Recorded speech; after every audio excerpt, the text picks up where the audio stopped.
Les pouvoirs. Madame Christelle Chopin, qui donne le pouvoir à M. Pascal Gallet. Madame Véronique Dufiel, qui donne le pouvoir à Sophie Smet. Monsieur Christophe Van der Secker, qui donne le pouvoir à M. Alain Lambert. Monsieur Christopher Cachoir, pourquoi je dis ouais, c'est ça. Donc, on annule le pouvoir. Et M. Yves Tonneau qui donne le pouvoir à M. Éric Gerda. Alors, comme le veut la tradition, il faut que je nomme un ou une secrétaire de séance. Et pour ce soir, ce sera Madame Claire Dubel. Vous êtes d'accord? D'accord. Qui est contre? Qui s'abstient? Merci. Alors, afin de respecter le couvre-feu, je vous propose que cette séance se réunisse à huis clos. Qui est contre? Qui s'abstient? Merci. Délégation du conseil municipal au maire le 1er adjoint en date du 8 juin 2020. Donc, je laisse la parole au DGS.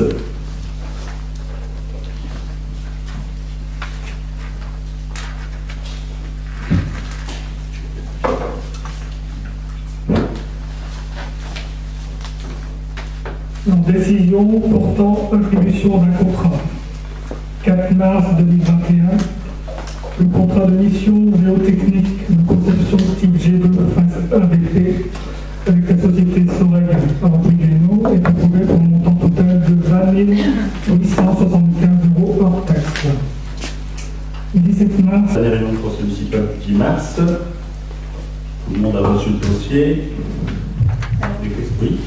Alors nous, on ne peut pas examiner dans de bonnes conditions les documents, d'autant plus qu'on les a tardivement. Et puis, ce qu'on regrette encore, c'est un procès verbal non exhaustif. Donc, on ne va pas le signer. Ce soir, nous aurons l'installation d'une nouvelle conseillère municipale. Alors, suite à la démission de M. Axel Smet, nous avons et j'ai le plaisir d'accueillir Madame Sandrine Curie.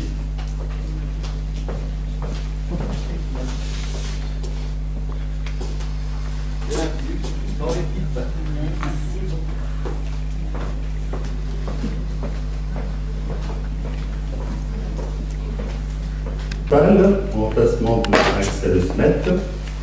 Donc Sandrine a intégré la commission enseignement petite enfance, jeunesse et affaires périscolaires, formation et insertion handicap, et le sport, activité civique et handisport. Par contre, ce soir aussi, nous nommons donc un nouveau délégué qui sera M. Yves Tonneau, excusez, mais qui est M. Yves Tonneau, et qui sera le référent en bâtiment. Donc ça, c'est une information. On va attaquer le premier dossier, services financiers. Le compte de gestion 2020 du receveur municipal pour la ville et les pompes funèbres. Donc vous avez les documents aussi. Donc ils comportent une balance générale et un bilan comptable. Vous pouvez vous apercevoir que pour la commune, on constate un résultat positif de 5 246 595,82 €. Et pour les pompes funèbres, on constate un résultat négatif de 8 609,74. Qui est contre? Qui s'abstient? Merci. Désignation du président de séance pour la présentation du compte administratif 2020. Alors vous savez que le maire ne pouvant être présent pour l'approbation du compte administratif, il y a lieu de désigner un président de séance au sein du conseil municipal et tout naturellement, je vous propose de désigner M. Jean-Paul Dubois et mon premier adjoint. Qui est contre? Qui s'abstient? Félicitations Jean-Paul, une charge de travail.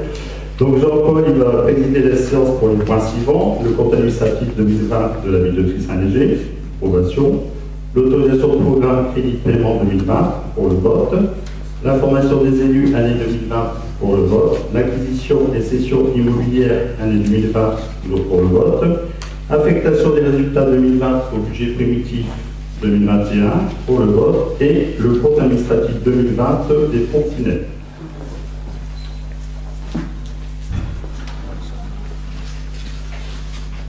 Bon, donc le compte administratif 2020 de la ville. Je Je vous soumets le compte administratif 2020 de la ville qui se présente en deux sections, la section de fonctionnement et la section d'investissement. En section de fonctionnement, les dépenses s'élèvent à 15 933 019 euros et 39 centimes. Et les recettes à 20 375 108 euros et 84 centimes. D'où un excédent de clôture avec cette année de 4 412 089 euros et 45 centimes. En section d'investissement, les dépenses s'élèvent à 5 321 480 euros et 53 centimes. Et les recettes à 6 155 986 euros et 90 centimes, d'où un excédent de clôture pour cette année de 834 506 euros et 37 centimes. Ces résultats de clôture seront réintégrés dans le budget définitif 2021. Avez-vous des questions sur ce compte administratif 2020?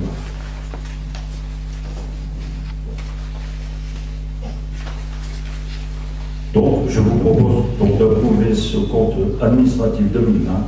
Qui est contre? Qui s'abstient? 4. Jean-Paul, on est 4 à s'abstenir. Ah, pardon, excusez-moi. Ouais, Oui, Christophe. c'est vrai. C'est bon, c'est noté. Alors, deuxièmement, autorisation de programme et crédit de paiement. Vous avez été destinataire d'un tableau relatif à la situation des autorisations de programme et crédit de paiement de l'année 2020. Le reste à financer des gros chantiers en cours s'élève à 729 432 euros. Bon, je vous propose donc d'approuver cette situation. Qui est contre? Qui s'abstient? 4. Qui est pour l'instant. La 3. Formation des élus pour l'année 2020, financée par la commune. Vous avez été destinataire d'un tableau relatif à la formation des élus pour l'année 2020. Il n'y a pas eu de formation payante, celles prévues ont été annulées à cause du Covid. Y a-t-il des questions? Oui, écoutez. Des élus, il y a une liste qui est envoyée aux élus et avec les formations qui peuvent leur être proposées. Je pense que c'est comme ça, oui. D'accord. Ou alors c'est à l'élu de faire la démarche de demander, de rechercher. Je pense. Cette année, je suis obligée de m'adresser à mon employeur. En fait, le groupe personnel formation, c'est pas si facile que ça à mobiliser. Affectation des résultats pour le budget de la ville. Comme indiqué dans le projet de délibération qui vous a été remis, le résultat affecté est de 6 065 858 euros et 17 centimes. Je vous propose d'affecter les résultats de l'exercice 2020 au budget primitif 2021 selon les priorités suivantes. Couverture du besoin de financement compte 1068, 4 316 994 euros et 5 centimes. Et le report à nouveau compte 002, section fonctionnement de 1 748 000 euros. Non, 1 748 864 euros et 12 centimes. Avez-vous des questions? Donc, qui est contre? Qui s'abstient? Ainsi. 6e point, compte administratif 2020 du service des pompes funèbres. Je vous soumets le compte administratif 2020 du service des pompes funèbres qui se présente en deux sections, la section de fonctionnement et la section d'investissement.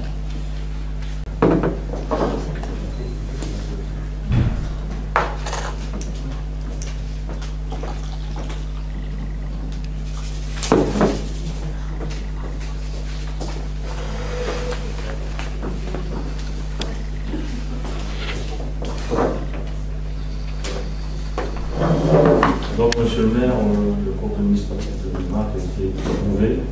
Donc, félicitations pour votre gestion. Merci. Alors, les affaires suivantes.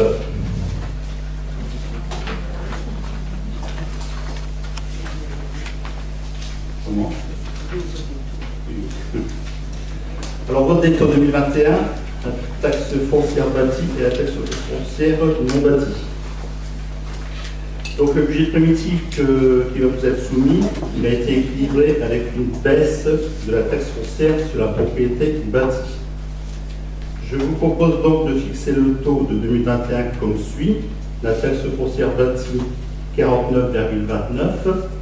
sachant qu'il y a les 30 points pour la commune et les 19,29 points de pourcentage du taux de référence départemental. La taxe foncière non bâtie, on la laisse à 87,69%. Le taux, alors une précision aussi que les taux ont été gelés depuis 2015, il y a eu une augmentation depuis 2015.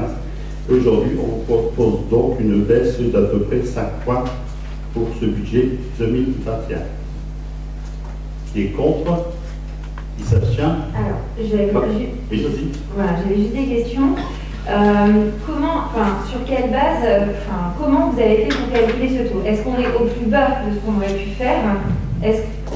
Alors pourquoi ne pas avoir décidé d'aller au plus bas, sachant que lundi, vous avez voté pour une taxe, une TEOM à 15,82, ce qui paraît être un taux énorme. Alors, on a quand même souhaité être prudent parce qu'on a un programme à respecter. Après, on s'est donné la possibilité pour l'instant de baisser 5 points, ce qui n'est quand même pas négligeable. Et je précise aussi, je redis que depuis 2015, il y a eu aucune augmentation, donc je ne pense pas que l'on assomme nous administrer par rapport au taux que l'on fixe sur notre commune. Après, il est vrai qu'on aurait très bien pu le baisser au plus bas, mais il faut savoir que quand on le baisse au plus bas, bien sûr, il y a une perte de recettes, ça se comprend. Et après, pour remonter un taux, et peut-être que Christine pourra nous donner un complément d'information sur ce que je vais dire, et après, pour remonter un taux, on ne peut pas comme ça remonter un taux de 3 à 4 points. Il y a des règles. Et on a souhaité pour cette année 2021 d'être prudent. Et en 2022, on se posera la question. Mais je vais peut-être quand même laisser Christine expliquer un peu ce taux, parce qu'il faut savoir qu'on peut le faire à une certaine mesure, mais après, il y a quand même une contrainte si on devait remonter pour des raisons X, chose, je vous dis pas qu'on ne ferait pas, mais prudence. Merci Christine. Merci monsieur le maire. Donc, par rapport à la décision de proposition prise pour le taux 2021, on a fait des simulations et par contre, on n'avait pas encore les bases d'imposition pour 2021. On a eu l'État 1259 que récemment.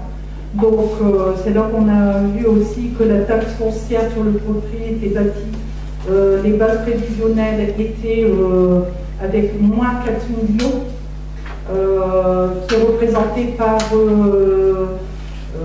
des bâtiments industriels qui sont exonérés à 50%. Et donc il a fallu être prudent quand même, en sachant que on a la taxe d'habitation qui est supprimée totalement en 2021 également. Et donc les compensations, elles sont faites au niveau de l'État par rapport à la taxe foncière sur les propriétés bâties du département, qui reviennent à la commune. C'est pour ça que le taux de référence départemental 2020, qui était de 19,29%, sera ajouté au taux communal pour avoir quand même notre produit fiscal pour 2021. Merci. Alors, on va repasser au budget primitif de la ville pour l'année 2021. Donc, c'est un acte juridique qui prévoit et autorise les recettes et les dépenses. Vous avez donc été destinataire du projet de budget avec ses annexes. Alors, le budget, il faut savoir qu'il se présente en deux sections, la section de fonctionnement et la section d'investissement. Les deux sections, bien sûr, sont à l'équilibre, la dépense et les recettes. Et les prévisions budgétaires sont les suivantes. Pour les sections de fonctionnement, on y met la somme de 21 449 000 euros. Et pour la section d'investissement, il y a la somme de 9 434 000 euros. Y a-t-il des questions, des remarques sur ce budget? Non, parce qu'une mairie qui n'a pas besoin d'emprunter, c'est une mairie qui ne finance pas assez de projets, selon nous. c'est le mauvais gestionnaire qui cache ses billets sous le matelas. On prive ainsi la population d'investissements structurants pour l'avenir de la ville. Et puis, d'une certaine manière, on leur les compte, puisque on se lance dans des grands travaux, on bétonne à tout va et on plante des arbustes à 600 €, alors que il pleut toujours dans l'école Jean Massé ou que le théâtre est chauffé avec des radiateurs grille-pain, comme dirait Christophe Ambasséquiel. Alors, en fait, vous menez une politique de l'austérité. Est-ce que c'est raisonnable d'inaugurer des dispositifs ambitieux en matière d'économie sociale et solidaire? Mais non, nous ne voyons encore rien de novateur dans ce que vous nous proposez, rien de pertinent ou de courageux. Nous attendions vraiment une nouvelle impulsion, une nouvelle orientation dans les politiques publiques menées pour la ville, par sa municipalité. Il y a dans cette nouvelle mandature encore aucune mesure proactive face aux enjeux d'aujourd'hui et aux différents constats des besoins. Donc les autorisations de programme en cours concernent donc les travaux de la voirie Louis Lemoine, des Martyrs et André Jourdain, les abords de l'église, d'ailleurs beaucoup de personnes nous en félicitent. Le montant du crédit de paiement ouvert au titre de cette année est de 1 203 431,50 €. Y a-t-il des questions sur ce programme? Autorisation de programme, qui est contre, qui s'abstient. Merci. Amélioration de l'habitat, donc octroi de prêt, on fait des choses classiques que l'on passe, pour octroyer un prêt à un employé communal de la somme de 1 525 €, qui est contre, qui s'abstient. Merci. Dossier important, subvention aux associations pour cette année 2021.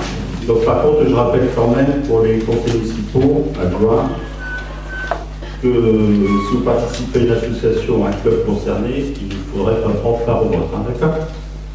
Alors moi j'ai quelques noms, mais faites attention parce que j'ai peut-être pas les derniers éléments. Si mettez son nom, on n'est pas pu vous inscrire récemment dans la club. Alors, je vous propose de la somme de 15 000 € pour l'agence de développement économique de la Porte Bénaud. Donc, Madame Chopin ne prendra pas part au vote.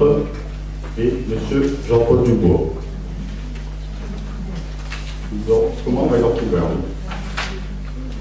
Qui est contre? Qui s'abstient? Après, 508 € pour l'amicale des donneurs de sang. Monsieur Dubois ne prend pas part au vote. Qui est contre? Qui s'abstient? 3 774 € pour l'association des jeunes sapeurs-pompiers de Cris-Saint-Léger, qui est contre, qui s'abstient. 2 352 € pour la l'amicale des secouristes de Cris-Saint-Léger, qui est contre, qui s'abstient. Vous m'arrêtez si je vais trop vite. Juste une petite question technique. Comment on arrive-t-on à faire des propositions de subvention à l'euro près? Je vous demandais comment on va monter ces chiffres. C'est pas à l'euro près, ça. De la base de ce que j'ai auparavant, par rapport aux 5 ou à 1833, 1833, bon, d'ailleurs, il y a un groupe de travail sur le sujet pourquoi on veut un peu revoir cette partie-là par rapport à des critères.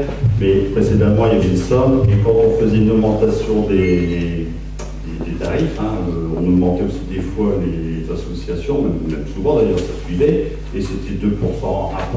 Donc c'est pour ça qu'on arrive à des chiffres à la hausse.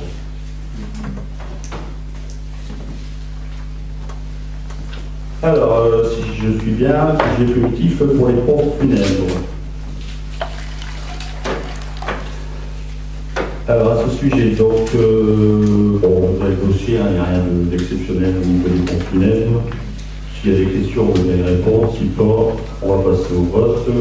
Qui est contre, ça se tient pour le budget primitif 2021 des pompes funèbres. C'est bon, merci. Les tarifs pour les pompes funèbres, pareil, là, on ne propose pas d'augmentation pour cette année, on garde les tarifs de 2020. Vous avez la délibération, donc on maintient les mêmes tarifs. Qui est contre, qui s'abstient. C'est quoi ça, Jean-Paul? Oui, l'autorité, on l'a déjà passé. Alors, après, nous passons donc au comité des âges.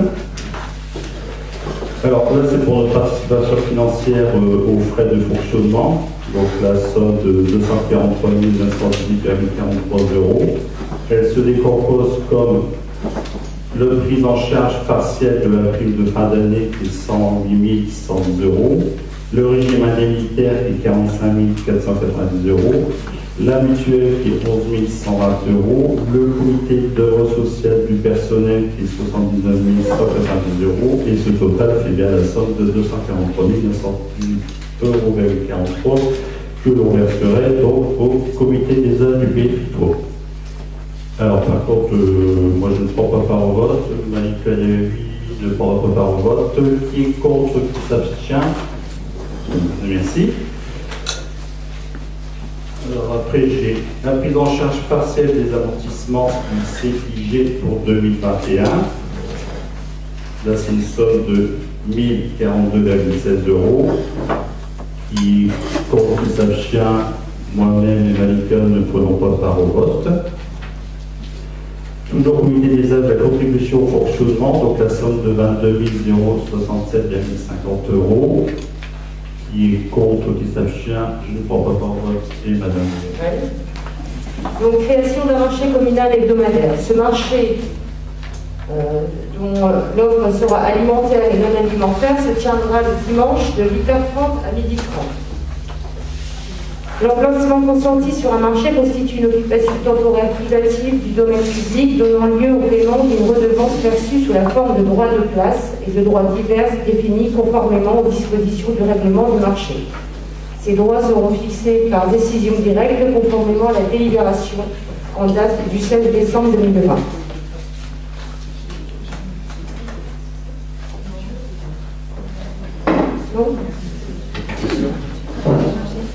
Des questions? En centre-ville, il restera quand même à apporter une solution au manque de commerce là-haut, du côté du collège, puisque le Carrefour Market est fermé et les personnes restent en demande.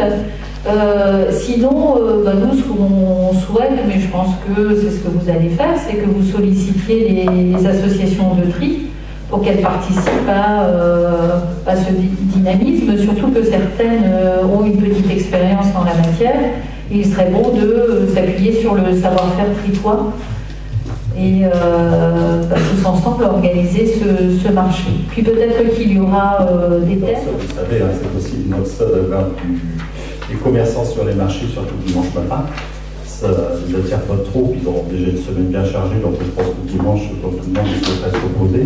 Et pour rebondir sur ce que tu disais, entre autres sur le quartier de Saint-Léger, oui, Carrefour Market est fermé, malheureusement, mais vous avez pu le voir, et d'ailleurs, M. Marchand est là pour le dire, dans la presse, il y a eu un article comme quoi Alexa et ses services et la commission se sont démenés pour pouvoir faire venir marchands ambulants, certes, mais marchands pour pouvoir dépanner les petites personnes âgées, les personnes qui n'ont pas ces moyens de locomotion pour pouvoir se déplacer beaucoup plus loin que le tri.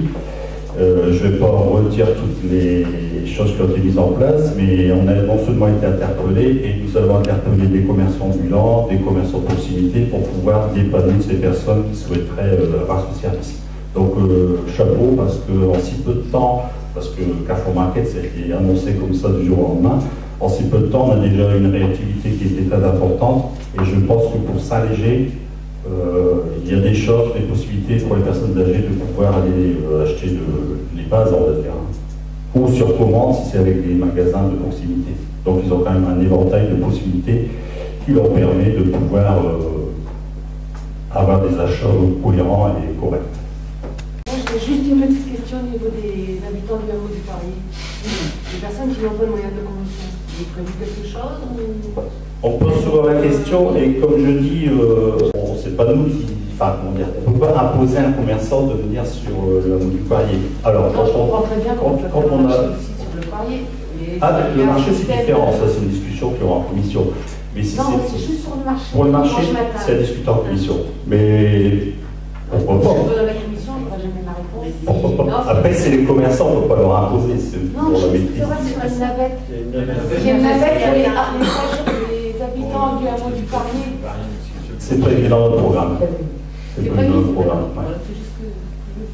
Mais la navette, aujourd'hui, on ne l'a pas mis en place pour les raisons que vous connaissez au niveau du Covid, mais c'est prévu dans le programme. et ça va bientôt vers le bout. Donc je souhaite et je l'espère qu'on pourra faire le salon du livre le 22 mai. S'il y a lieu, je vous y invite bien sûr.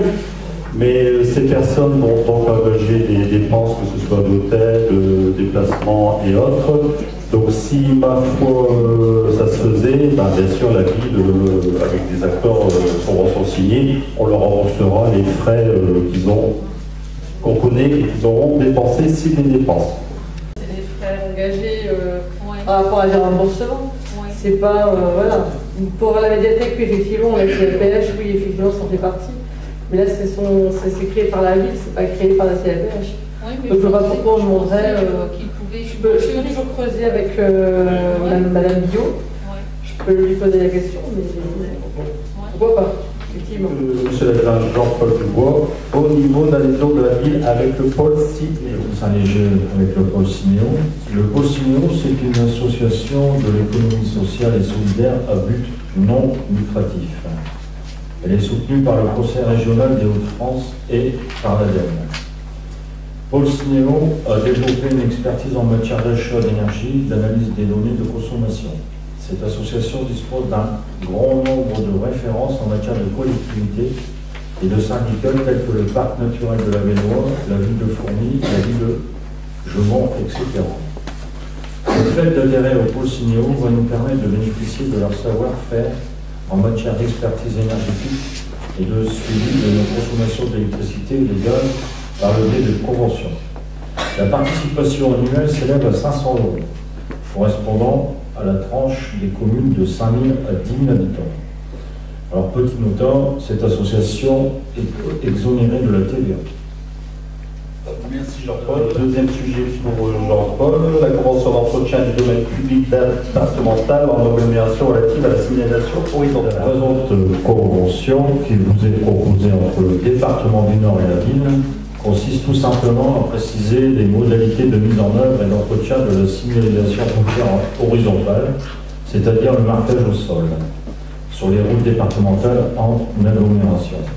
En effet, le président du conseil départemental gère le domaine départemental et exerce ses pouvoirs de police afférents à cette gestion.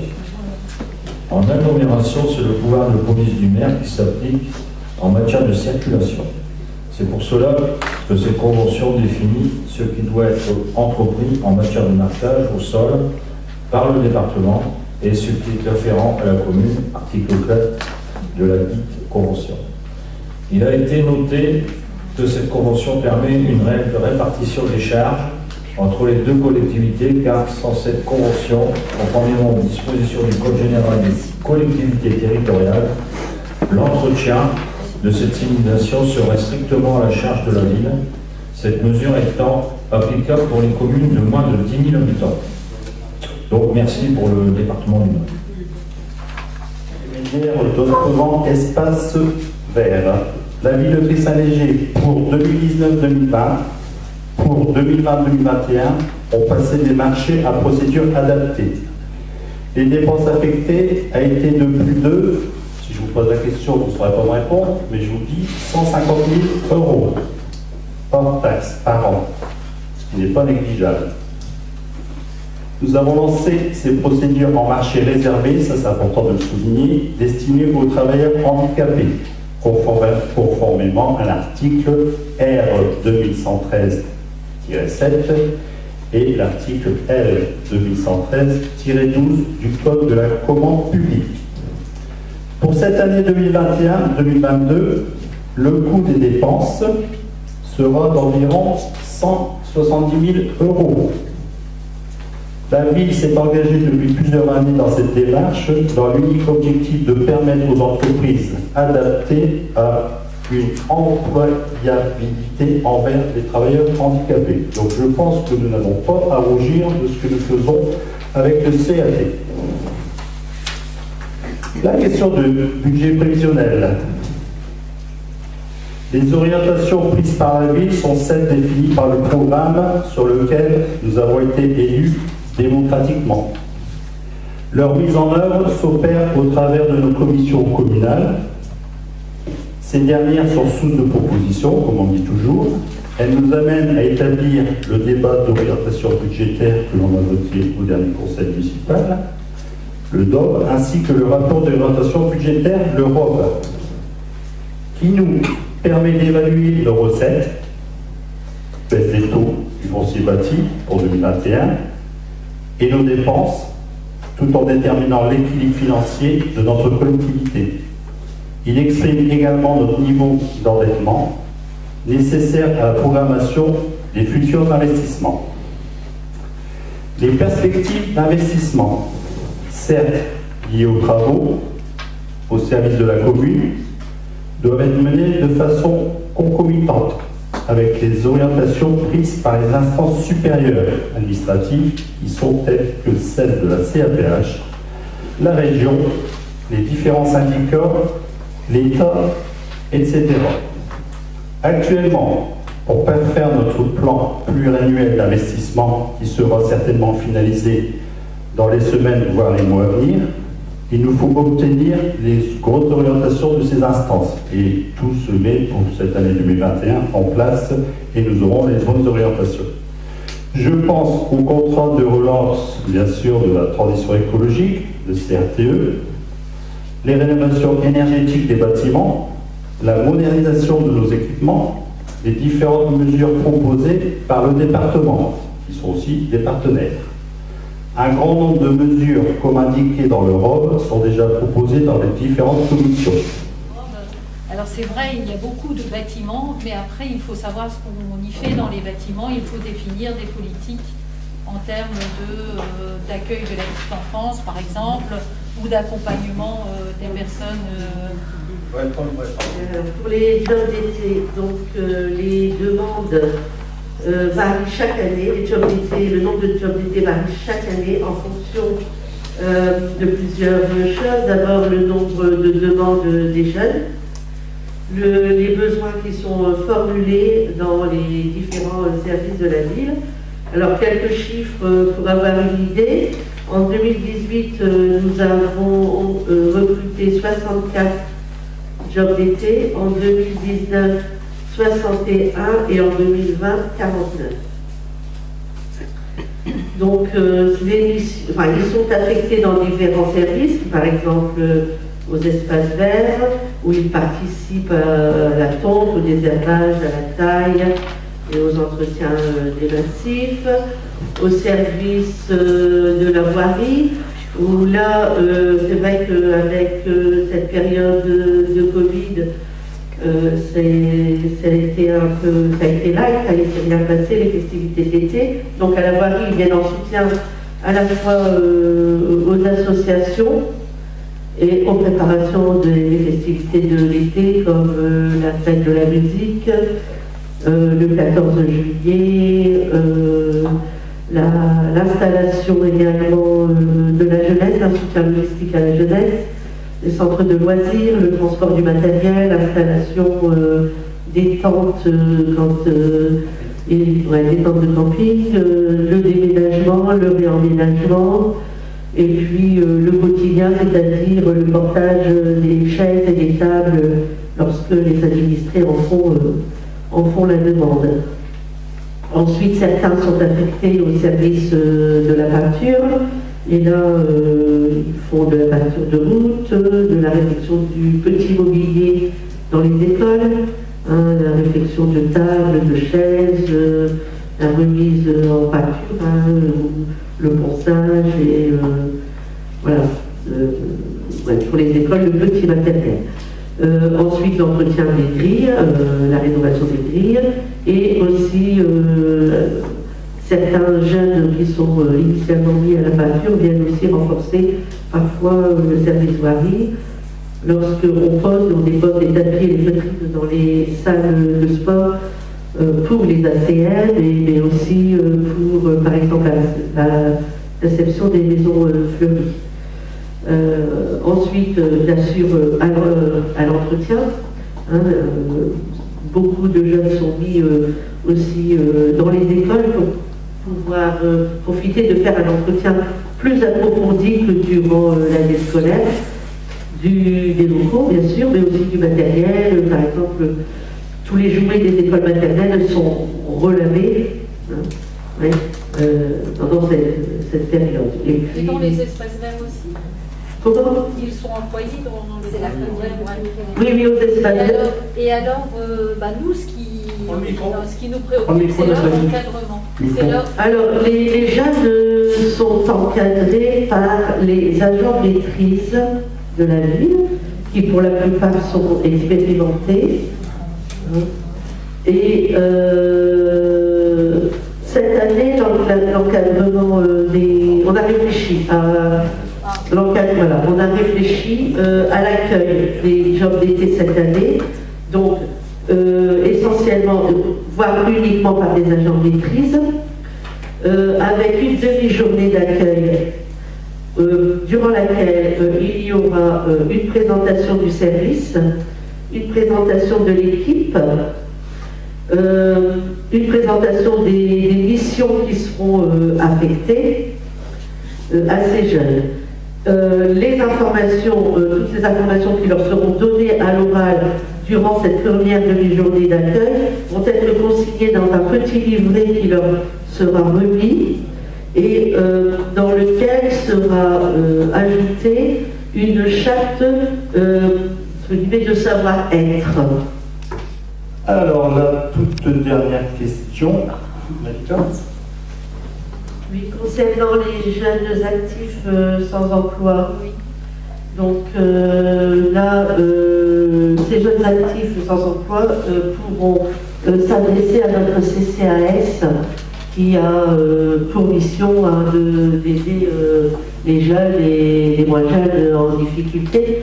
En ce qui concerne les repas du lycée, la difficulté est le nombre. Le lycée ne pourra pas sortir le nombre suffisant de repas pour répondre aux jeunes de 18-25 ans sans emploi, parce que les chiffres qui nous ont été remontés, mais qui sont incomplets, est une estimation à plus de 120. Et ça, ce sont ceux qui sont répertoriés, mais on sait très bien que beaucoup ne sont inscrits nulle part. Donc là, la première difficulté, le lycée ne pourra pas sortir ce nombre de repas.